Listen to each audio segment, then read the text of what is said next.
Indian penal code के chapter 4 general exception के बारे में। अकॉर्डिंग टू लॉ हर एक्यूज्ड के पास ये राइट होता है कि वो अपने फेवर में कोर्ट के अंदर दलीलें पेश कर सके।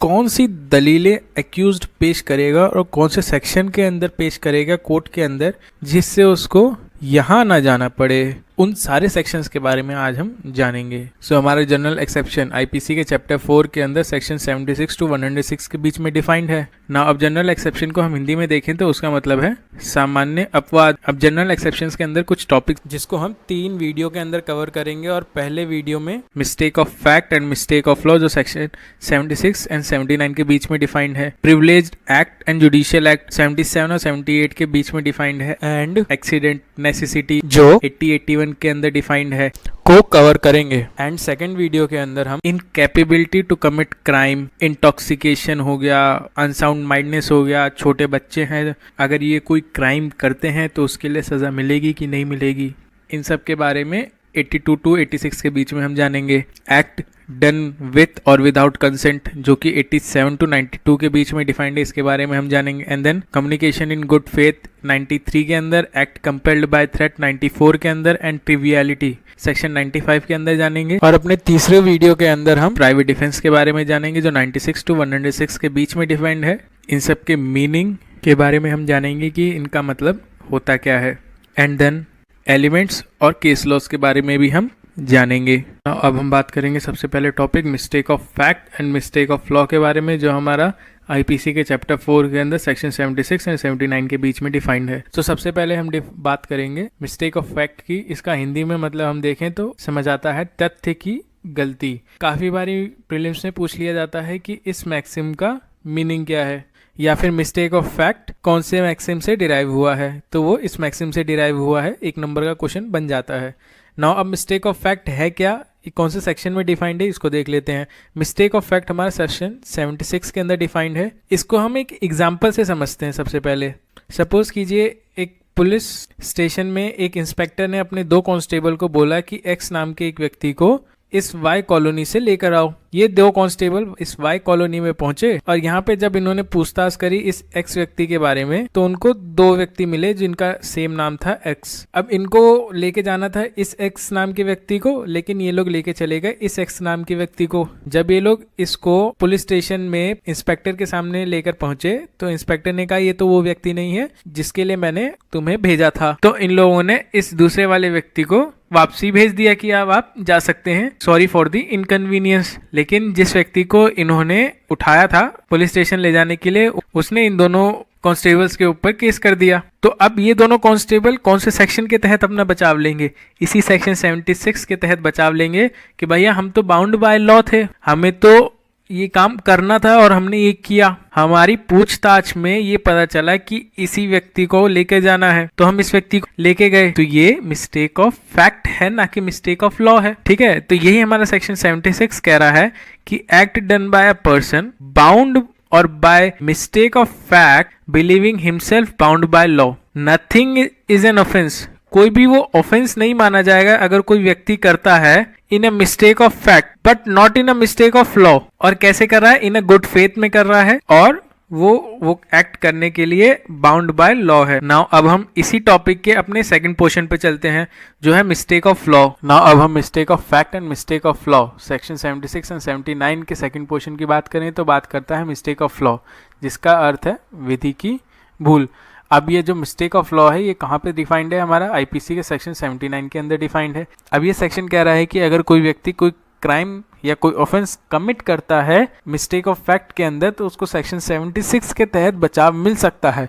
लेकिन अगर कोई व्यक्ति कोई ऑफेंस करता है और वो अगर डिफेंस लेना चाहता है मिस्टेक ऑफ लॉ का, तो उसको मिस्टेक ऑफ लॉ के तहत डिफेंस नहीं मिलेगा। अब 76 और 79 के बीच का डिफरेंस क्या है, अगर कोई व्यक्ति 76 के तहत डिफेंस लेता है तो उसको डिफेंस मिल जाता है, लेकिन अगर 79 के तहत वो डिफेंस लेने की कोशिश करता है तो उसको डिफेंस नहीं मिलता। क्यों नहीं मिलता, इस एग्जांपल से क्लियर हो जाएगा। सपोज कीजिए एक लड़का है और एक लड़की है, ये दोनों सपोज कीजिए एक ही कॉलोनी में रहते हैं। अब ये दोनों के ऑफिस से वापसी आने की भी टाइमिंग इत्तेफाकन सेम है। इसी कारण लड़की अपने आसपास एक लड़के को नोटिस करती है जो कॉमन है, तो उसको लगता है कि ये जो लड़का है ये उसको फॉलो कर रहा है, तो इस लड़की ने उस लड़के के खिलाफ केस कर दिया that he is following me. So according to her the boy will be liable under section 354 clause D of IPC. तो क्या लड़का लायबल होगा सेक्शन 354 डी के तहत? बिल्कुल लायबल नहीं होगा। वो लड़का बचाव लेगा सेक्शन 76 ऑफ आईपीसी के तहत कि sir this is not a mistake of law, this is a mistake of fact. Now इसी को दूसरी तरीके से मोल्ड करते हैं। सपोज कीजिए एक एक्स लड़का है और एक वाई लड़की है। ये एक्स लड़का 2005 में अमेरिका चला जाता है अपनी पढ़ाई करने के लिए, फिर उसके बाद 2015 में इंडिया के अंदर वापस आता है और 2013 में सेक्शन 354 के अंदर ए बी सी डी ये चारों क्लॉज ऐड कर दिए गए हैं। और जब ये 2015 में इंडिया के अंदर वापस आया तो उसको ये वाई लड़की पसंद आ गई, इसलिए वो इसका पीछा करने लगे, या फिर कोई भी कारण रहा हो, ये एक्स इस वाई लड़की का पीछा करने लग गया। तो इस वाई लड़की ने इस एक्स को नोटिस किया कि पिछले 5-6 दिन से ये मेरे पीछे चल रहा है, तो वाई ने एक्स के खिलाफ सेक्शन 354 क्लॉज डी के तहत केस कर दिया that he is following me and doing the offence under section 354 clause D of IPC. कि सर आईपीसी के सेक्शन के अंदर क्लॉजेस ऐड किए जा रहे थे, उस वक्त मैं इंडिया के अंदर प्रेजेंट नहीं था, तो I have no clue about all these clauses which were added in 2013. So please give me a defense under section 79 of IPC. तो यहाँ पे लड़के ने डिफेंस मांगा सेक्शन 79 के तहत, क्या कहते हुए कि सर मुझे तो इन क्लॉजेस के बारे में बिल्कुल भी कोई आइडिया था ही नहीं। This is the mistake of law. क्या लड़के को डिफेंस मिलना चाहिए? बिल्कुल नहीं मिलना चाहिए, और लड़के को डिफेंस मिलेगा भी नहीं। कोर्ट ने कहा कि mistake of fact is reasonable but mistake of law is not reasonable. अगर आप इंडिया में हैं और इंडिया के सिटीजन हैं, कोर्ट ये मानकर चलता है कि आप अवेयर होंगे इंडिया के लॉज के बारे में। सो यहाँ पे एक्स को डिफेंस नहीं मिलेगा सेक्शन 79 के तहत। तो इसीलिए कोर्ट मिस्टेक ऑफ फैक्ट के लिए तो डिफेंस दे देती है, लेकिन मिस्टेक ऑफ लॉ के लिए कभी डिफेंस नहीं देती। तो इससे पहले वाला जो एग्जाम्पल था उसके अंदर भी लड़का लड़की के पीछे था, लेकिन वहां पे वो पीछा नहीं कर रहा था, वो मिस्टेक ऑफ फैक्ट था, तो वहां पे डिफेंस मिल गया। अब यहाँ पे लड़का इंटेंशनली लड़की के पीछे जा रहा है और ये कह रहा है कि मुझे तो लॉ के बारे में पता ही नहीं था। तो ऐसे थोड़ा ना चलेगा। ऐसे तो कोई भी ऑफेंस करेगा कोई भी व्यक्ति और उसके बाद बोल देगा कि भैया मुझे तो इसके बारे में कुछ पता ही नहीं था।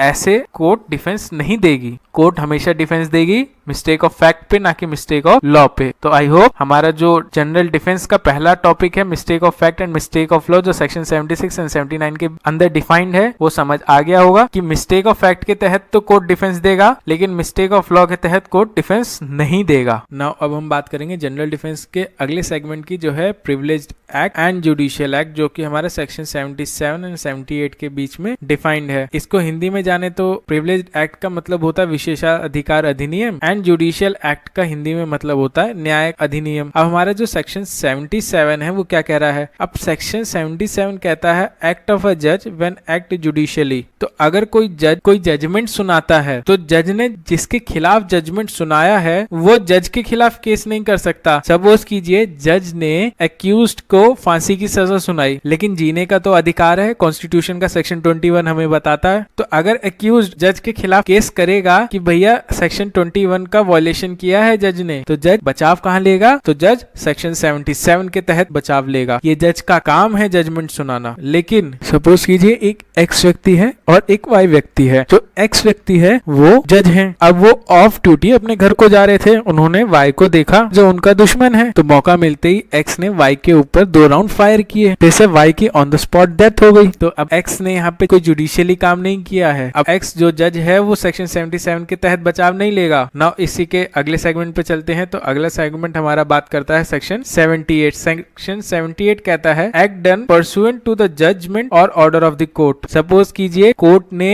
अपने जजमेंट में एक्स को फांसी की सजा सुना दी, तो जो जल्लाद होता है जो फांसी की सजा के दिन फांसी देता है एक्यूज्ड को, अब उसके खिलाफ वो एक्यूज्ड केस नहीं कर सकता कि आर्टिकल 21 ऑफ कॉन्स्टिट्यूशन के तहत राइट टू लाइफ का वायलेशन किया है। अगर उसके लॉयर केस करेंगे तो वो व्यक्ति जो जल्लाद है, जो फांसी दे रहा है, वो कौन से सेक्शन के तहत बचाव लेगा? सेक्शन 78 के तहत बचाव लेगा। तो ये दोनों प्रिविलेज्ड एक्ट और जुडिशियल एक्ट, बस इतना चाहिए, इसके ऊपर ज्यादा क्वेश्चन आते नहीं है। अब हम जो अपना नेक्स्ट टॉपिक पढ़ेंगे, नेक्स्ट टॉपिक है हमारा एक्सीडेंट, जो हमारा आईपीसी के सेक्शन 80 के अंदर डिफाइंड है। इसको हिंदी में हम समझे तो हिंदी में है, इसका मतलब दुर्घटना। अब सेक्शन 80 कह रहा है accident in doing a lawful act. तो सेक्शन 80 जो कह रहा है उसका ये फ्लो चार्ट है। तो section 80 is saying that anyone who does a lawful act, anyone कौन? कोई भी मेल, फीमेल और transgender, no matters, anyone can take defence under section 80 of IPC. तो anyone who does a lawful act in a lawful means with a good faith and having no criminal intention to commit a crime, but misfortunately an accident is taken place or happened. Now what is the meaning of good faith actually? Good faith is defined in section 52 of IPC, which means a proper care and caution. तो अब section 80 को हम एक example के through समझते हैं। Suppose कीजिए एक एक्स व्यक्ति है, उसने प्रॉपर केयर एंड कॉशन के साथ पेड़ को काटना स्टार्ट किया। प्रॉपर केयर एंड कॉशन कैसे? थोड़ी दूर पे उसने एक बोर्ड लगा रखा है, साइन बोर्ड, कि यहाँ work is in progress, so be careful while crossing the area और choose the another way to go your destination place. ठीक, ये साइन बोर्ड उसने लगा रखा था और जहां पे वो पेड़ काट रहा था उसके चारों तरफ उसने फेंसिंग की हुई थी, जिससे किसी को नुकसान नहीं होगा, जिससे कि कोई आसपास ना आ सके। बट अब एक्स पेड़ के ऊपर चढ़ा हुआ है, पेड़ के ब्रांचेस को काट रहा है। उसी वक्त कुछ बच्चे उस फेंसिंग को क्रॉस करके अंदर आ जाते हैं। अनफॉर्चुनेटली एक्स के हाथ से जो एस है, हैचेट है, वो गिर जाता है और वो जाके सीधा जो बच्चे खेल रहे हैं उनमें से किसी एक के ऊपर जाके वो लग जाता है, जिससे उस बच्चे की ऑन द स्पॉट डेथ हो जाती है। तो यहाँ पे क्या एक्स लायबल होगा मर्डर के लिए और क्या लायबल होगा कंपनसेशन देने के लिए? तो ये एक्सीडेंट के लिए वो बिल्कुल लायबल नहीं होगा। और एक्स के ऊपर अगर कोई केस करता है तो वो अपना बचाव कहाँ लेगा? वो अपना बचाव सेक्शन 80 के तहत लेगा। तो आई होप सेक्शन 80 समझ आ गया होगा आप सभी को। नाउ अब हम इसके अगले सेगमेंट पे चलते हैं, जो है हमारा नेसेसिटी, जो हमारा सेक्शन 81 के तहत डिफाइंड है, जिसका हिंदी में मतलब है आवश्यकता। Now section 81 says that act likely to cause harm but done without criminal intent and to prevent other harm. मतलब कोई एक्ट ऐसा किया गया है जिससे किसी को हार्म पहुंचा है, लेकिन बिना किसी क्रिमिनल इंटेंशन के वो किया गया है और दूसरे बड़े हार्म को बचाने के लिए किया गया है। तो सेक्शन 81 को हम एक एग्जाम्पल से समझेंगे। तो सपोज कीजिए एक एग्जाम्पल है, एक शिप है, ठीक। अब ये शिप ओशियन में अपना जा रही है, बट अनफॉर्चुनेटली ये शिप एक स्टॉर्म में फंस जाती है और जब वो स्टॉर्म से निकलती है तो एकदम से सामने एक ग्लेशियर आ जाता है और जब उस ग्लेशियर से अपने शिप को बचाने की प्रोबेबिलिटी को जानने के लिए जब वो ship seller with the help of telescope उस ग्लेशियर को एग्जामिन करता है, तो उसे पता चलता है कि उस ग्लेशियर के सामने एक बोट भी नजर आती है छोटी, जिसमें 4-5 लोग सवार हैं। तो प्रॉब्लम ये आती है कि ये हो सकता है कि शिप मोड़ते वक्त शायद उस शिप का उस छोटी बोट से एक्सीडेंट हो, जिससे कि वो बोट डूब जाए। लेकिन अगर समय रहते एकदम करेक्ट टाइम पे अगर शिप मोड़ी जाती है तो शायद कुछ प्रोबेबिलिटी है कि वो बोट और वो बोट के लोगों को बचा सके। तो शिप को वो मोड़ता तो है शिप सेलर और शिप बच भी जाती है, लेकिन अनफॉर्चुनेटली वो जो बोट है और बोट के ऊपर 4-5 लोग सवार हैं नहीं बच पाते। वो बोट डूब जाती है और 4-5 लोग जो सवार हैं उसके ऊपर उनकी डेथ हो जाती है। अब यहाँ पे अगर उन 4-5 लोगों की फैमिली मेंबर्स ने उस शिप के ड्राइवर के ऊपर केस करेंगे तो वो शिप का ड्राइवर कौन से सेक्शन के तहत बचाव लेगा? सेक्शन 81 के तहत बचाव लेगा। इस सेक्शन को डिफाइन करते वक्त बेंथम ने नेसेसिटी की 3 सिचुएशंस को कैटेगराइज किया है। वो 3 सिचुएशन कौन सी है? सबसे पहली तो the harm was done to avert a greater evil, मतलब जो हार्म किया जाना है वो बड़े हार्म से बचने के लिए होना चाहिए। जो हमने अपने पीछे वाले एग्जाम्पल में देखा उसमें हमने यही जाना कि अगर शिप को राइट टाइम पे नहीं मोड़ा जाता तो पीछे 400 लोग जो बैठे थे शिप के अंदर वो ऑन द स्पॉट मर जाते। तो ये जो था ये एक बड़ा हार्म था, लेकिन इस बड़े हार्म को बचाने के लिए शिप सेलर ने पूरी कोशिश करी, लेकिन उस कोशिश में जो स्मॉल बोट है जिसके अंदर 4-5 लोग सवार थे उनकी अनफॉर्चुनेटली डेथ हो गई। तो यहाँ पर हम ये कह सकते हैं कि एक बड़े हार्म को बचाने के लिए छोटा हार्म शिप सेलर ने कॉज किया है और इसीलिए उसको सेक्शन 81 ऑफ आईपीसी के तहत बचाव यानी डिफेंस मिलेगा। सेकंड पॉइंट कहता है अदर मीन्स वर लेस इफेक्टिव। तो यहां पे सेकंड पॉइंट ये कहना चाहता है, जो हमने अभी पीछे एग्जांपल में देखा कि जो शिप सेलर है उसने जो वो एक्ट किया उससे हार्म तो हुआ, लेकिन अगर उसके अलावा कोई और ऑप्शन अगर वो चूज करता तो शायद जो वो एक्ट किया है उसने उससे वो कुछ हद तक लेस इफेक्टिव होता। इन शॉर्ट सेकंड पॉइंट ये कहना चाहता है कि जो एक्ट हुआ है that must be the best you can do at that point of time. अगर उससे बेस्ट कुछ हो सकता था और वो नहीं किया गया है तब उस केस में आपको सेक्शन 81 के तहत बचाव यानी डिफेंस नहीं मिलेगा। थर्ड पॉइंट कहता है that the means employed were more efficient.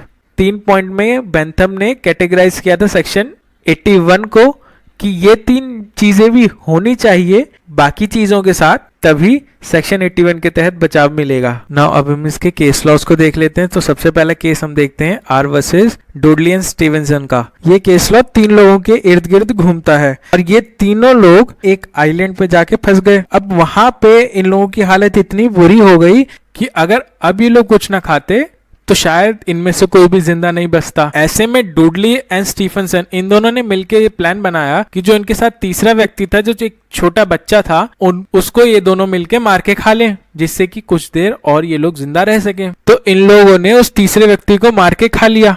जब रेस्क्यू टीम आई तो उन्होंने पूछा कि भैया तुम तो 3 लोग थे, 2 कैसे हो गए? तो उन्होंने बोला भैया हम लोगों की हालत बहुत खराब थी, अगर उसको मार के नहीं खाते तो हम लोग मर जाते, इसलिए हम लोगों ने उसको मार के खा लिया। और इसी सेक्शन के तहत अपना बचाव लिया और कहा कि sir this is our necessity to kill him, अगर हम लोग उसको नहीं मारते तो हम लोग भी नहीं बचते। तो कोर्ट ने कहा कि तुम लोग नहीं बचते तो चलता, लेकिन इस सेक्शन ने आपको ये आजादी नहीं दी है कि आप अपने नेसेसिटी के लिए किसी दूसरे आदमी को मार दें। इसको एक और केस लॉ से समझते हैं। सेकंड केस लॉ है ले वर्सेस ग्लैडस्टोन का। अब इसके अंदर कुछ लोगों ने हंगर स्ट्राइक कर दी अगेंस्ट द गवर्नमेंट और इन्होंने कहा कि हमारी कुछ मांगे हैं, हमारी कुछ डिमांड्स हैं जो गवर्नमेंट पूरी नहीं कर रही, इसलिए हम आमरण अनशन पे जा रहे हैं। जब डॉक्टर्स की टीम उन लोगों का चेकअप करने के लिए पहुंची तो डॉक्टर्स ने कहा कि अगर अब अगले 2-3 घंटों के अंदर इन्होंने कुछ नहीं खाया तो मे बी इनमें से कोई भी जिंदा ना बचे। तो ऐसे में गवर्नमेंट ने अपने कुछ ऑफिशियल्स को भेजा और कहा कि इन लोगों को किसी भी हालत में खाना खिलाइए, ये लोग मरने नहीं चाहिए किसी भी हालत में। और जब गवर्नमेंट के वो ऑफिशियल्स उन लोगों के पास पहुंचे तो उन लोगों ने खाना खाने से मना कर दिया, तोड़ने से मना कर दिया। तो उन लोगों ने जो अनशन पे बैठे थे उन लोगों को मारा, जिससे कि वो लोग कुछ खा ले, और जबरदस्ती उन लोगों को खाना खिलाया और उनका अनशन तोड़वाया। और बाद में उन लोगों ने उन गवर्नमेंट ऑफिशियल्स के खिलाफ केस कर दिया, ये कहते हुए कि they did a grievous hurt, इन लोगों ने ग्रीवियस हर्ट किया है। तो सेक्शन 320/325 ऑफ आईपीसी के तहत आप इनके खिलाफ केस दर्ज कीजिए। कोर्ट ने कहा कि इन लोगों ने आप लोगों को ग्रीवियस हर्ट दिया, माना, लेकिन अगर ये लोग आप लोगों को हार्म नहीं पहुंचाते तो शायद आप लोग जिंदा बचते ही नहीं। तो कोर्ट ने उन गवर्नमेंट ऑफिशियल्स को इसी सेक्शन के तहत डिफेंस दे दिया। जो थर्ड केस लॉ है, थर्ड केस लॉ बात करता है माउस केस की। अब इसके अंदर अगेन एक शिप थी और शिप अगेन किसी एक स्टॉर्म में फंस गई और पानी इतना ज्यादा हो गया कि शिप को हल्का करना उस वक्त जरूरी था। अगर हल्का नहीं किया गया होता तो शिप डूब सकती थी। तो शिप सेलर ने सबकी सहमति से जो उन लोगों के सामान थे उनको बाहर फेंकना स्टार्ट कर दिया शिप से। तो शिप हल्की हो गई और शिप स्टॉर्म से बाहर आई और सारे लोग बच गए। तो बचने के बाद जब सब लोग अपने अपने घर पहुंचे तो सबने डिसाइड किया उस शिप सेलर के खिलाफ केस करने का कि भैया इसने हमारे सारे सामान को खराब कर दिया, हमारे सारा सामान समुद्र में फेंक दिया। तो कोर्ट ने कहा कि अगर वो सामान समुद्र में नहीं फेंकता तो तुम लोग नहीं बचते, तो केस कैसे करते? तो जो शिप सेलर है उसको सेक्शन 81 के तहत बचाव मिल गया। तो आई होप नेसेसिटी सेक्शन 81 के अंदर जो डिफाइंड है वो भी आप लोगों को समझ आ गया होगा। ना हो जो हमारे सेक्शन 82 से 95 के बीच के जो टॉपिक्स हैं उनको अब हम अपनी अगली वीडियो के अंदर कवर करेंगे।